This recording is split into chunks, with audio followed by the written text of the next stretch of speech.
Hello नमस्कार, मैं doctor Surendra खंसली ज्योतिष आचार्य ज्योतिष की इस नई श्रृंखला में आपका स्वागत करता हूं। दोस्तों, आज बात करने जा रहे हैं हम तुला राशि की। तुला राशि जो राशि चक्र जो राशियां 12 राशियां हैं उनमें से ठीक 7वीं राशि है। और इसके जो नक्षत्र हैं वो चित्रा, स्वाति और विशाखा 3 नक्षत्र हैं तुला राशि की। चित्रा नक्षत्र का जो संपूर्ण दायित्व है वो मार्स को, वो मंगल को दिया गया है। और उसके साथ साथ में जो स्वाति नक्षत्र हैं उनके दायित्व राहु को दिया गया है। और जो विशाखा नक्षत्र हैं उनके दायित्व ठीक बृहस्पति को, देवगुरु बृहस्पति को दिया गया है। जो एक ओवरव्यू देखते हैं हम, तो तुला राशि पूरे इन तीनों नक्षत्रों की द्वारा चलती है, चित्रा, स्वाति और विशाखा। और इनके ही गुण, जो नक्षत्रों के गुण हैं, इन जातकों में होते हैं। बहुत ही सुंदर और खूबसूरत राशि है। स्पेशली ये दृढ़ निश्चयी होते हैं, आत्मविश्वासी होते हैं और कार्यों को करने के लिए इनका जो इंट्यूशन पावर होता है बहुत अच्छा होता है। साइकोलॉजिकली ये बड़े स्ट्रांग होते हैं और सामने वाले की परख रखने वाले होते हैं। ये तुला राशि के जो लोग होते हैं, इनका जो तुला राशि का जो लॉर्ड हैं वो हैं शुक्र। वीनस इनके लॉर्ड होने के नाते कई प्रकार की प्रतिभाएं भी इन लोगों में पाई जाती हैं। चलिए आप विश्लेषण करते हैं कि अप्रैल और मई के महीने में तुला राशि के लोगों के लिए इसका क्या प्रभाव होगा और किस तरह से ये राशि के लोग, ये जातक अप्रैल और मई के महीने में विशेष करके क्या क्या ध्यान भी रखेंगे। शुरुआत करते हैं।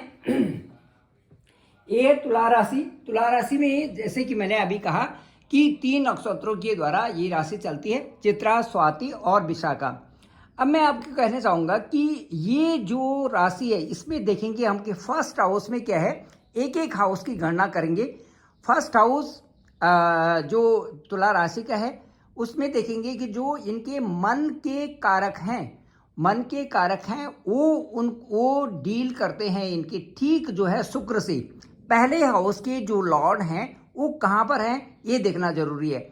जो फर्स्ट हाउस के लॉर्ड हैं वो ठीक इस समय उनका जो गोचर चल रहा है, ट्रांजिट चल रहा है, वो 6th हाउस में है। यदि स्वास्थ्य के बारे में बात की जाए तो 6th हाउस में लॉर्ड का होने का मतलब ये है, कहीं ना कहीं वहाँ पर 6th हाउस में जो और ग्रह हैं उनकी भी स्थिति देखनी पड़ेगी।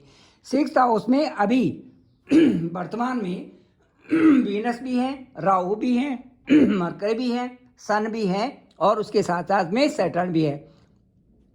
ठीक इस प्रकार से 5 ग्रहों की एक गोष्ठी इस समय ठीक 6th हाउस में बनी हुई है।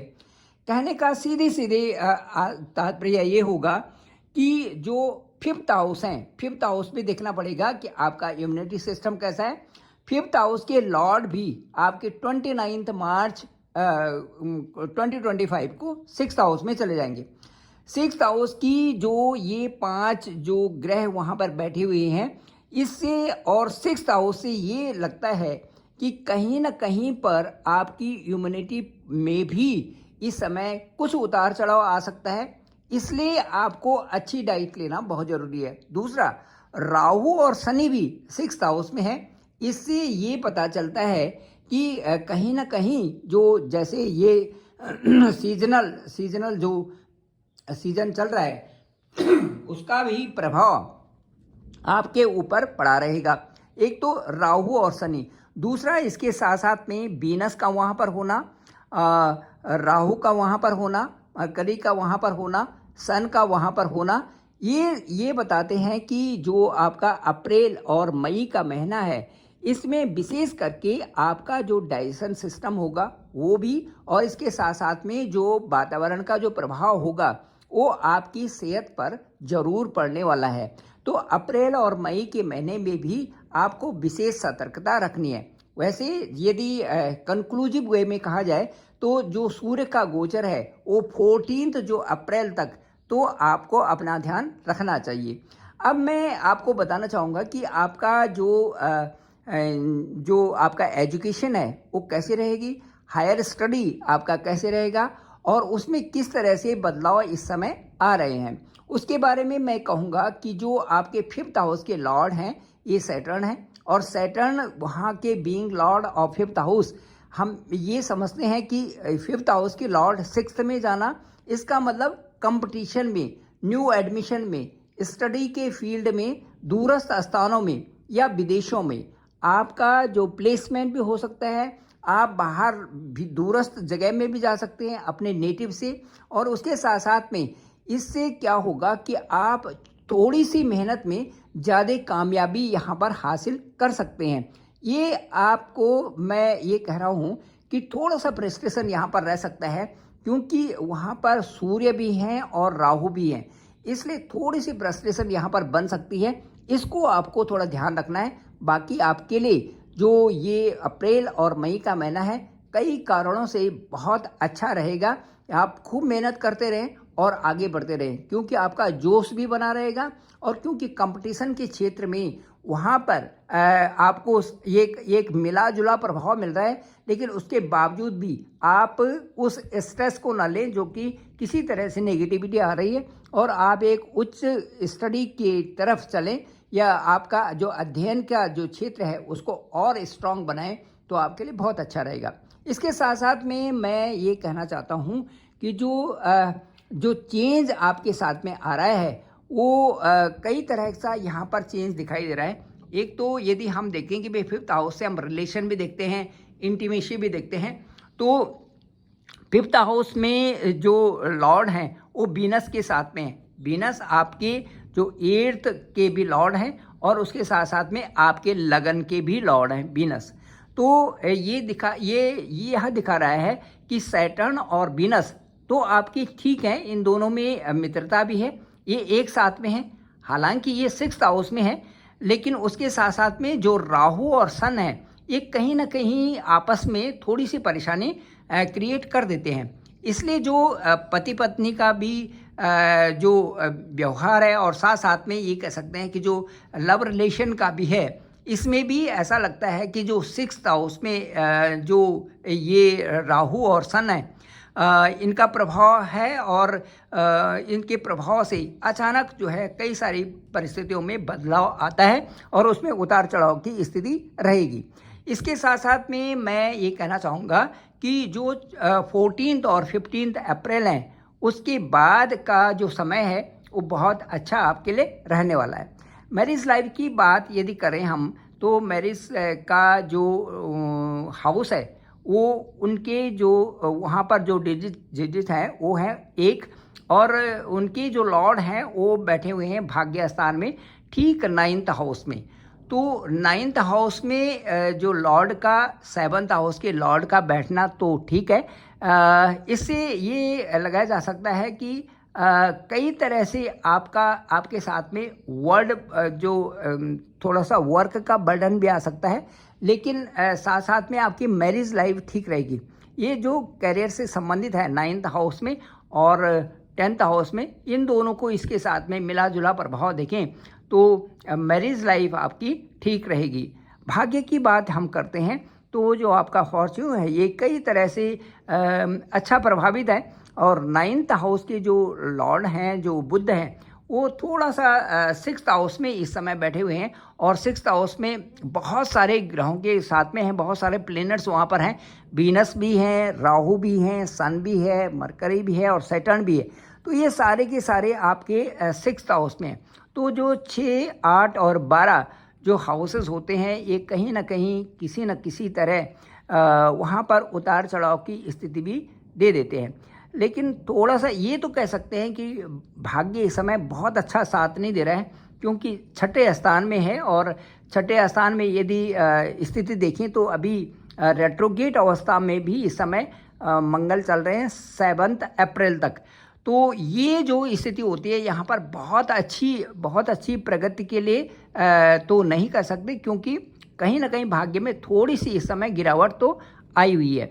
लेकिन इसके साथ साथ में ये कह सकते हैं कि ऑल ऑफ सडन जो कई सारी इसमें प्रोग्रेस भी आपके साथ में रहेगी, क्योंकि जो वहाँ पर जो एक कम्बिनेशन बना हुआ है जैसे सैटर्न का और वीनस का, तो ये आपको ऑल ऑफ सडन एक प्रतिस्पर्धा में बहुत आगे भी पहुंचा सकते हैं, और उससे आपको कई तरह के अप्रैल और मई के महीने में आप एक अच्छा स्टेटस भी प्राप्त कर सकते हैं। मई का जो महीना होगा ये आपके लिए बहुत अच्छा है, कई प्रकार के डायरेक्शन के लिए और कई प्रकार से जो प्रोग्रेस के लिए बहुत अच्छा रहेगा। इसके साथ साथ में यदि हम देखते हैं कि भाई आपका 10th हाउस क्या है, तो 10th हाउस में अंक 4 है और ये कर्क राशि का अंक है।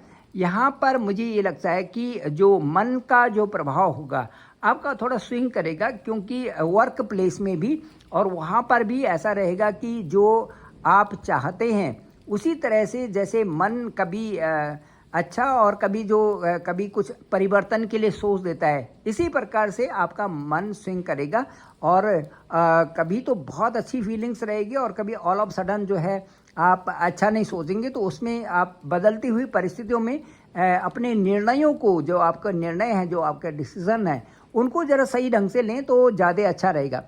14 अप्रैल से काफ़ी पॉजिटिविटी आ रही है, क्योंकि जो सन है जो 6th हाउस में इस समय ट्रांजिट कर रहे हैं वो सीधे चले जाएंगे आपके 7th हाउस में और 7th हाउस से सीधे आपके लग्न को देखेंगे।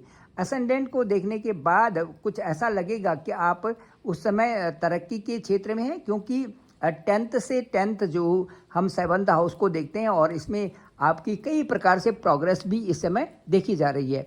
यदि टोटलिटी यदि आपका देखें तो आपकी जो राशि है वो चित्रा, स्वाति और विशाखा 3 नक्षत्रों से है और इनके जो लॉर्ड हैं वो वीनस हैं।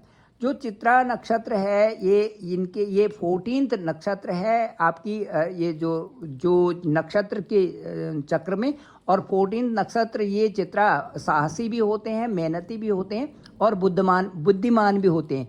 इसके साथ साथ में जिन लोगों का स्वाति नक्षत्र है तुला राशि के अंतर्गत, ये भी बुद्धिमान होते हैं, आत्मविश्वासी होते हैं, सक्सेसफुल होते हैं लाइफ में, ये भी। उसके साथ साथ में जो विशाखा नक्षत्र है, विशाखा नक्षत्र वाले परिसर में होते हैं, दृढ़ निश्चयी होते हैं, महत्वाकांक्षी होते हैं और प्रकृति प्रेमी होते हैं, क्योंकि इनके जो लॉर्ड हैं वो हैं जुपिटर। इस तरह से चित्रा, स्वाति और विशाखा तीनों का सम्मिश्रण है तुला राशि। अब मैं ये कहना चाहूँगा कि ये जो राशि बहुत खूबसूरत इसलिए है कि इस राशि वालों में कुछ करने की भाई एक ललक रहती है। साइकोलॉजिकली ये बहुत स्ट्रांग होते हैं, माइंड रीडर होते हैं और ये बहुत अच्छे होते हैं, किसी का कुछ नहीं बिगाड़ते, परंतु थोड़ा विचार करके बोलें यदि तो इनके लिए सोने में सुहागा है, क्योंकि जो बोलना है उस पर बहुत कंसंट्रेट सामने से सभी लोग करते हैं कि ये जो बोलते हैं इन बोलने में इनका किस तरह से होगा, क्योंकि कई बार मन की कुछ ऐसी चीज़ें झलकती हैं जिससे ऐसा लगता है कि डिसीज़न जो है अच्छा नहीं हो रहा है या उसमें थोड़ी कमी आ गई है। इससे बिजनेस की फील्ड में आप थोड़ा सा बिग इन्वेस्टमेंट इस समय ना करें, क्योंकि शुक्र और बुध आपके दोनों के दोनों 6th हाउस में हैं। 6, 8, 12 की जो स्थिति होती है वो कई तरह से यहाँ पर थोड़ा सा प्रभाव डाली हुई है। इसलिए मुझे ऐसा लगता है कि आप शुक्र और बुध के उपाय भी करें, उनके मंत्र का जाप भी करें और इसके साथ साथ में सबसे अच्छा तो ये है, यदि तुला राशि वाले ये सोचते हैं कि हमारे साथ में बहुत अच्छा नहीं चल रहा है और वो थोड़ा सा परेशान ज़्यादा हो रहे हैं, तो केवल जो एक नाम, प्रभु का नाम है, कोई भी नाम पकड़ लें और उसका जप करना शुरू करें। यदि वो उसको रोज़ करते हैं तो उनको अच्छी दिशा भी मिलेगी और उनको अच्छा डायरेक्शन भी मिलेगा और साथ साथ में उनकी स्थिति में भी सुधार होगा। इस तरह से मेडिटेशन भी इनके लिए बहुत ज़रूरी है। मेडिटेशन भी करते रहें, ऊपर वाले का नाम भी लेते रहें। नाम की महत्ता सबसे बड़ी होती है और नाम का सबसे अच्छा प्रभाव ये है कि यदि हम नाम लेते रहते हैं तो हमें तो एक तो उस नाम में जीने की आदत भी हो जाती है, साथ साथ में जो भी सामने से हो रहा है या जो हमारे मन के विपरीत हो रहा है उसका प्रभाव हम पे कम पड़ता है और हम अपने कार्यों में लगने के साथ साथ में कई तरह से जो है अपने आप को फिट महसूस करते हैं। Thank you very much. मैं डॉक्टर सुरेंद्र खंसली, ज्योतिष आचार्य।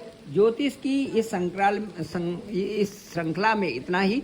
मैं आपसे विनम्र अनुरोध करता हूं कि मेरे इस चैनल को आप लाइक करें, शेयर करें, सब्सक्राइब जरूर करें और लोगों तक भी भेजें ताकि इसकी जानकारी सबको हो सके।